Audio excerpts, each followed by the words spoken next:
Oi, o meu nome é Alex e a gente vai apresentar, eu junto com o Felipe, né, vamos apresentar o tema de servomotores na matéria de máquinas elétricas. Pode passar. Os tópicos apresentados são o princípio de funcionamento da máquina, aplicação, para que serve, né, mais empregado e como empregado, os exemplos de utilização e equacionamento básico.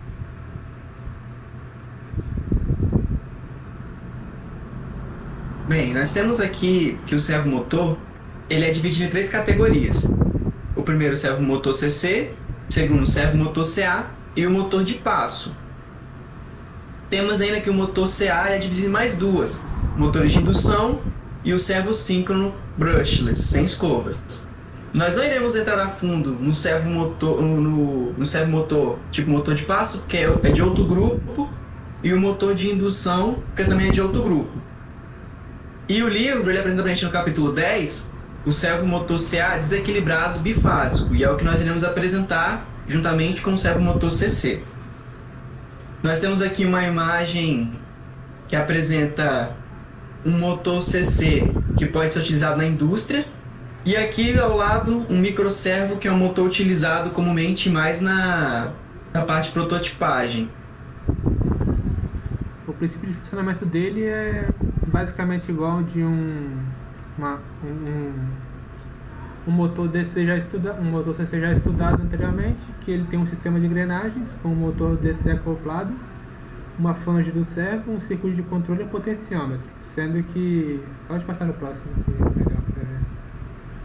Sendo que quando a gente tem uma tensão fixa aqui no motor e a gente manda uma tensão pelo potenciômetro, que aí ele vai ocorrer um erro na diferença de todas as tensões e vai para o sistema de controle, onde o sistema de controle vai ficar rodando essas engrenagens, como mostrado ali, que vai fazer a alteração da partezinha de cima para girar para um lado ou para o outro, como está mostrando na imagem.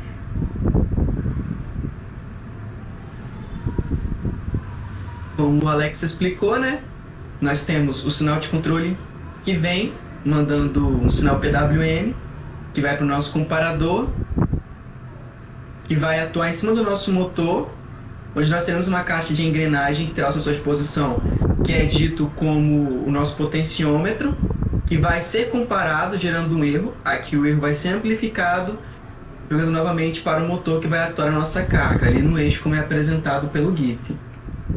Continuando, nós temos aqui agora o princípio de funcionamento da máquina CA. Temos aqui duas imagens, dois motores que são utilizados mais na área industrial. E aqui temos um circuito também de como ela funciona exatamente. Que temos um pulso fixo na entrada do rotor e a gente vai ter uma entrada que a gente vai definir em cima desse rotor aqui embaixo, do gerador síncrono. Aí esses dois valores eles vão ter um erro também, que vai ser passado pelo estator e vai chegar no transformador de circuito do controle. Esse transformador de circuito vai passar por um amplificador no estator e vai acionar o rotor.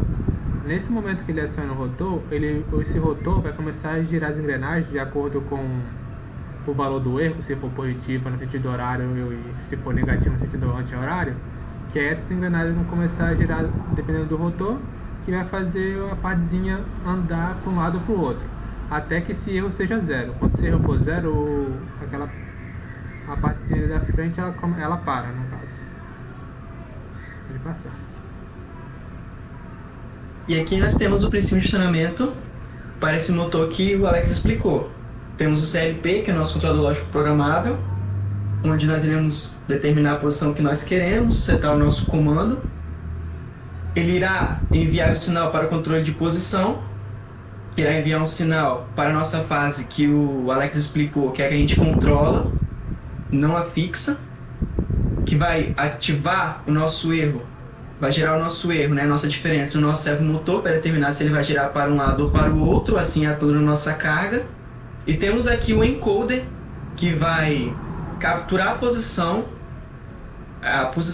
ou quantas rotações foram dadas no nosso RPM, vai devolver essa informação para o nosso controlador de posição, que vai comparar, era isso que eu quero, é isso que eu não quero, e dependendo disso ele vai gerar um comando para o nosso amplificador, que vai determinar se o nosso servomotor vai acelerar, vai desacelerar, ou se ele já chegou onde era estimado que deveria chegar e ele vai parar.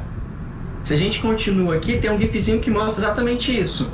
A gente seta aqui no nosso display o que deseja, torque, velocidade, passa para o nosso controlador, que vai dar o comando para o servomotor que está aqui rodando ele está rodando essa engrenagem principal aqui, está fazendo um corte no material que está sendo passado aqui por ele. O encoder que está aqui ao lado, ele está capturando a velocidade da rotação desse servo e mandando a informação para o nosso controlador, que está vendo se está tudo de acordo, se tem que aumentar a velocidade, reduzir a velocidade, o torque, tudo isso através daquela fase que não é a fixa, que é a fase controlável. Aqui a gente tem algumas aplicações do motor CC, que são em prototipos, aeromodelismo e automodelismo, que são mais utilizados, mas também são utilizados em sistemas de posicionamento, em robôs industriais, sistemas flexíveis de manufatura e linhas de transporte. Aí do lado a gente tem um GIF que ele mostra a utilização dos servos motores, mas geralmente nesses daqui de cima, como é mostrado aqui na imagem do lado, eles usam mini servos, que para isso daí são mais úteis no caso. E aqui temos algumas aplicações de CA, que tem o torno de superfície, que essas todas as aplicações aqui foram tiradas do manual da VEG, dos motores que eles têm lá. E temos o torno de superfície, laminador, sistema de transporte, três-fios, misturadores, bobinas, desbobinadores, alimentadores de tiras com prensa, fresagem e sistemas de dosagem. E aqui do lado a gente tem um gifzinho de apresentação, né, do motor.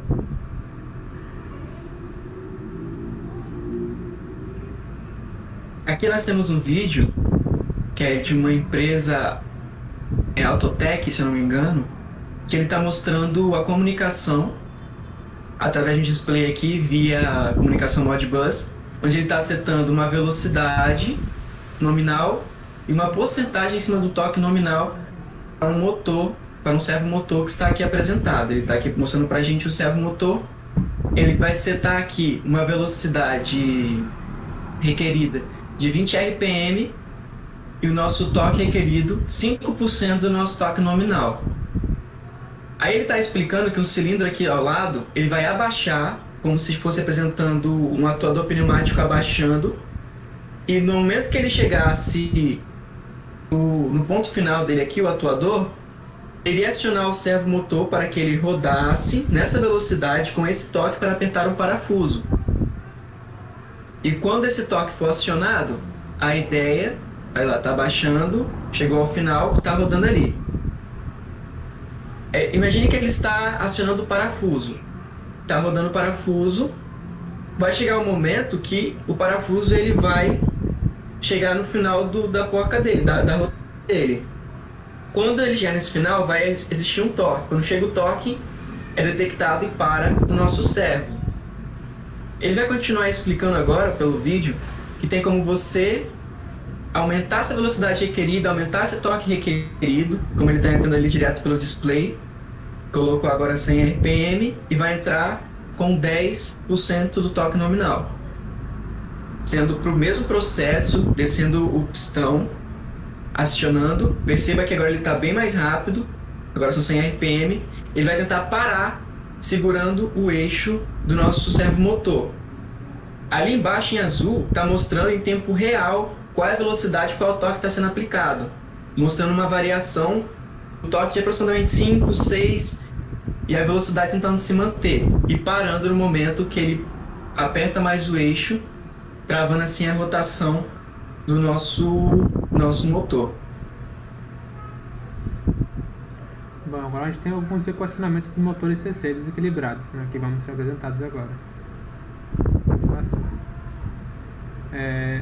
Os motores de corrente contínua, eles já foram apresentados anteriormente na matéria.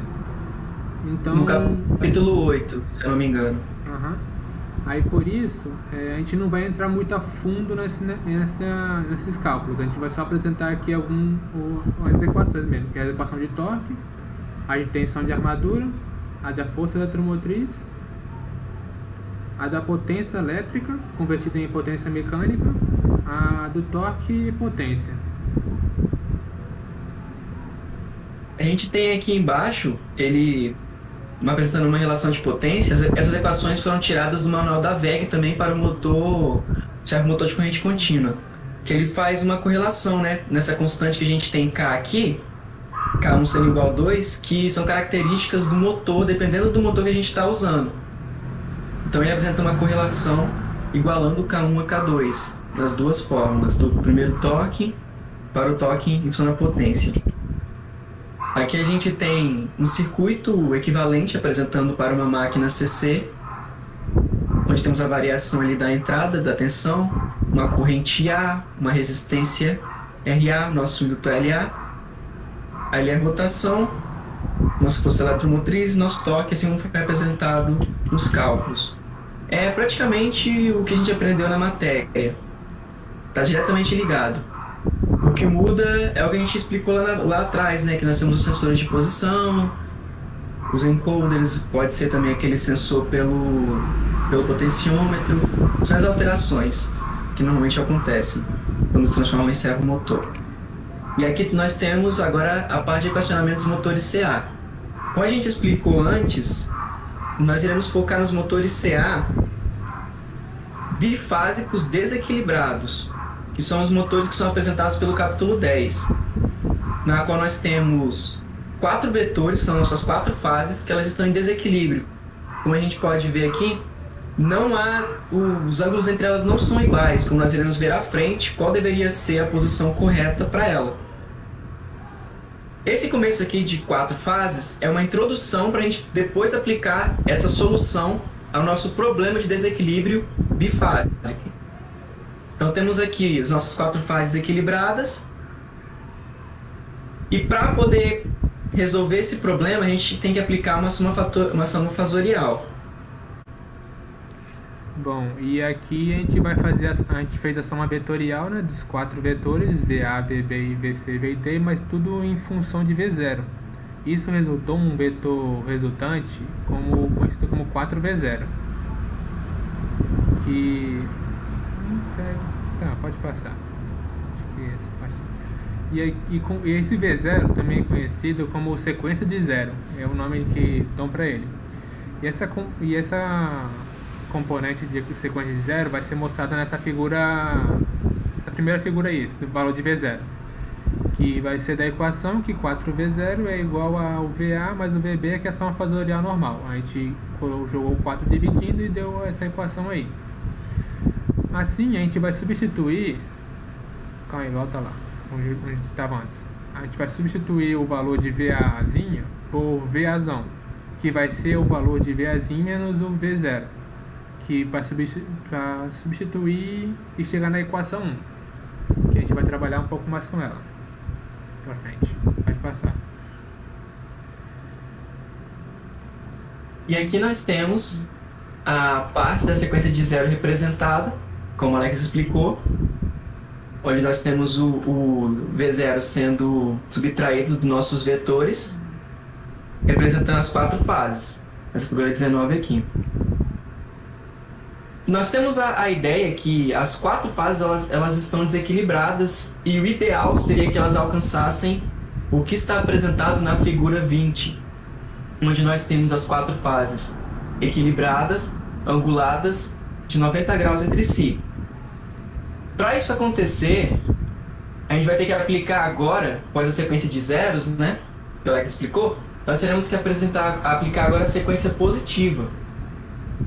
E isso é aplicado se a gente considerar que a nossa grandeza V1 é uma componente da grandeza VA. E nós temos aqui que A seria igual a 1, fasor de menos 90. E nós iremos pegar uma sequência positiva a partir de V1 e rodar nossas 4 fases, como é mostrado aqui. Nós temos aqui um gráfico mostrando que nós partimos de V1 no ponto, né, que V1 igual a VA, como aparece aqui ao lado. Vamos fazendo essa rotação de forma positiva. E assim nós acabamos obtendo o quê? Que o VB vai ser igual a V1, o nosso VC será igual a ao quadrado V1, e o nosso VD será igual a A ao cubo V1. Assim que nós temos a sequência positiva, nós também temos uma sequência negativa, que é quando a rotação é para o outro lado. Nós temos a rotação. Porém, nós continuamos aplicando que é o nosso VA, ele vai ser igual à primeira componente. Então, nosso VA ele será igual a V2, nesse caso, como é apresentado aqui embaixo. E agora nós temos, então, que nosso VB será igual a ao cubo V2, o nosso VC será igual a ao quadrado V2 e o nosso VD será igual a V2. Então, o nosso VD aqui, ele fica diferente, ele troca com o nosso VB, eles invertem. Além da sequência de zero, a sequência positiva e a sequência negativa, nós temos, por último, agora um conjunto monofásico em equilíbrio. E nós temos também aquela ideia do VA sendo igual ao componente, dessa vez V3. Temos agora o VB igual a ao quadrado V3. VC, dessa vez ele vai estar igual ao VA, então fica VC igual a V3. E o nosso VD igual a V3. Se nós continuarmos aqui, nós podemos agrupar os valores que nós descobrimos para V1, V2 e V3 em função do nosso VABCD. Assim, como o Felipe explicou com aquela equação, a gente pode trazer de volta desde aquela equação 2 em que a gente subtraiu o V0 de VA, a gente traz de volta esse VAzinho e o V0, mas agora o V0 vai somar toda a equação. Aí, juntando a equação anterior que o Felipe disse com a equação 2, a gente chegou nessa equação, esse sistema aí gigante de VAzinho, VBzinho, VCzinho e VDzinho. Pode passar. Aí, com isso, ao fazer a soma e aplicando umas propriedades, a gente encontrou 3 valores de tensão. Para o V1 tem essa equação de 1/4, isso daí tudo, o V2 e o V3. Pode passar. Bom, agora que a gente estava trabalhando antes com 4 fases de tensão. Agora, para a gente trabalhar com esse motor bifásico desequilibrado, a gente vai trabalhar somente com 2 fases e considerar que as outras 2, elas são espelhos das que a gente já tem. Com isso, a gente consegue retirar, entre aspas, 2 fases e trabalhar só com 2. Quando a gente faz isso e repete todos os processos, pode passar, a gente vai chegar nas mesmas equações anteriores, só que elas estão reduzidas porque só tem 2 fases. Então a gente vai achar um novo V1, que vai ser só metade dessa parte de dentro, o V2 e o V3 vai ser igual a 0. Pode passar. Lembrando que na parte anterior, nós temos o V1, o V2, o V3 e o nosso V4 é igual a 0. Continuando aqui, o motor bifásico desequilibrado, ele tem uma representação que é essa figura 25 que está na tela. Aqui nós temos o nosso V1, o nosso V2, conforme Alex explicou da nossa fase 1 e nossa fase 2. Nós temos um VA e um VB. E temos 2 torques que aparecem aqui na nossa imagem. Um torque no sentido anti-horário e um no sentido horário. O que isso quer dizer? E aí está representando que cada fase ele vai gerar um torque respectivo. No caso V1, vai acabar gerando o torque 1, nosso T1, e o V2, o torque 2. E a relação desses 2 torques vai gerar o nosso torque resultante, que vai definir para onde o nosso motor irá girar. Assim como foi explicado lá no início, que Alex explicou do nosso circuito, que nós tínhamos uma tensão, uma fase fixa e uma fase de controle. É o mesmo caso aqui. No caso, um torque físico e um torque de controle. Os dois, a gente faz uma relação entre os dois e o resultante, caso seja 0, nosso motor não irá girar. E aqui nós temos a representação em circuito de cada uma das fases, como a gente pode ver aqui para V1 e para V2, apresentando um I1, o I2 aqui para o V2, nossas resistências se mantêm a mesma aqui, R1, em ambas. E nós iremos ir um pouquinho mais a fundo agora nos cálculos, né? Que são apresentados lá no capítulo 10. Bom, agora a gente tem a parte de cálculo em relação à sequência corretiva. A gente primeiro calcula o escorregamento, né? Como a forma do S igual a NS menos S dividido por NS. A gente calcula a indutância equivalente, pode voltar aí, aqui para explicar certinho, que a indutância equivalente seria o paralelo, a gente pega o paralelo entre as duas indutâncias ali e depois a gente soma com a série lá de cima do R1 e JX1. Pode avançar. Pode passar próximo também. É daí. E a gente também, usando a primeira lei de Ohm, a gente consegue achar o valor de V1, o valor de 1, né, da corrente 1 que passa em cima do resistor 1 lá. E depois, usando a divisor de corrente, a gente consegue achar o valor da corrente I21, que é como temos aí, que é a corrente produzida pela ação do campo girante. Pode passar. Bom, a gente tem também a potência do entreferro, que está descrita aí como PG1, e o torque desenvolvido é a potência do entreferro dividida pela frequência angular, que é delta em newtons por metro. Tem também a relação da sequência negativa, que é exatamente como calculado com a sequência corretiva. A única coisa que muda é o valor do S, porque na sequência positiva, o S, aquela partinha de baixo lá da resistência E2, ela é considerada como R2 sobre S. Já na relação da sequência negativa, ela é R2 sobre 2 menos S. Nisso, as fórmulas de indutância equivalente vão se alterar um pouco só na questão do S, onde no lugar do S vai virar um 2 menos S. Tanto na indutância equivalente, pode passar, como na corrente 2,2, que é a corrente do campo girante, que ela também vai se mudar só na parte do S. O I2 ele vai continuar como seguindo a lei de Ohm, que é V1 sobre Z1, na verdade V2 sobre Z2 agora, né? Pode passar. E a potência do entreferro vai mudar também um pouco em relação ao S, né? Vai ficar 2 sobre S, agora tem um PG2 aqui. E o torque desenvolvido vai ser o PG2 de novo sobre a frequência angular, o ômega. Pode passar. O livro da matéria, né, é o Vicente Del Toro. O segundo é o Cossou, que é um outro livro que a professora indicou. Aí nós utilizamos também o manual de servomotor da WEG. Utilizamos um artigo escrito pelo engenheiro Silveira Cristiano e nosso link do vídeo que nós apresentamos aqui, que é da empresa Calatec Automação. Muito obrigado, professora. Muito obrigado aos alunos que assistiram e boa atividade para todos.